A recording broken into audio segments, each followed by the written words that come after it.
ভাবছে যে কি ব্যাপার, আমি হিরো ছাড়া কাজ কিভাবে স্টার্ট করছি। নাচানাচি করলে তো আসলে হয় না, দিন শেষে আমরা একটা বেঁচে থাকার মতো একটা কাজ চাই। কেন পুরুষ হলে পরে করতে না?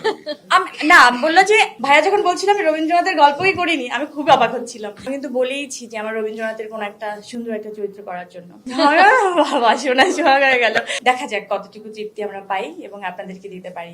বেশি প্রয়োজনীয়তা বললে সব আমাকে শত্রু মনে করে, কারণ সবাই দেখছে যে ইদানিং আমি কাজগুলো করছি তার মধ্যে হিরোই নাই।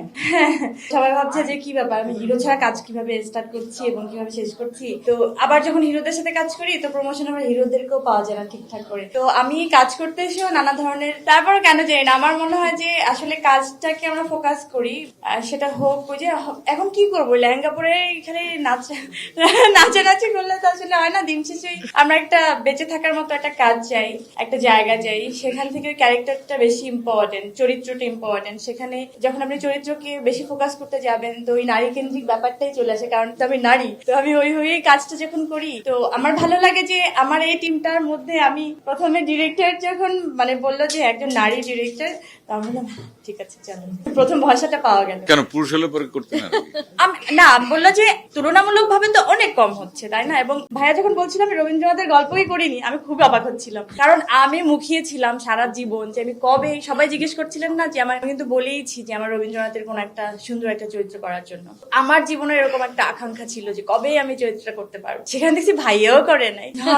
বাবা শোনা সোহাগ হয়ে গেল। এই আত্মতৃপ্তিটা আসলে আমরা এই কাজটাকে একদম ঢেলে করতে চাই। দেখা যাক কতটুকু তৃপ্তি আমরা পাই এবং আপনাদেরকে দিতে পারি। আমার যখনই ফিল হচ্ছে ভাই আমার পাশে, তখনই মনে হচ্ছে না না না না, তখন আমি কি বলবো। একদমই না।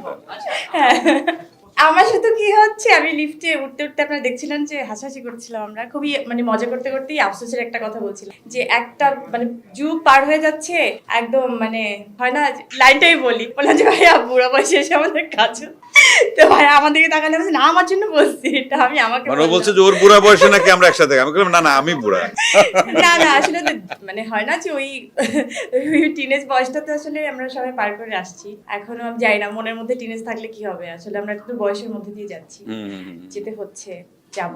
তো আমি জানি না, হয়তো এভাবেই লেখা ছিল আমাদের, এভাবে একটা কাজ হবে, কিন্তু আমি চাই এই কাজটা অনেক মানে অনেক ভালো হোক, অনেক বেস্ট হোক, সবাই অনেক পছন্দ করে। এই যে বললাম পুরো টিমের সাথে আজকে যেভাবে আমি এই যে আজকে থেকে যাত্রা শুরু হলো, আজকে থেকে যাত্রা শুরু হচ্ছে, আপনাদের সবাইকে সাক্ষী রেখে যাত্রাটা শুরু করতে আপনারা দোয়া করবেন আর স্ট্রংলি, হ্যাঁ আপনারা দোয়া করবেন।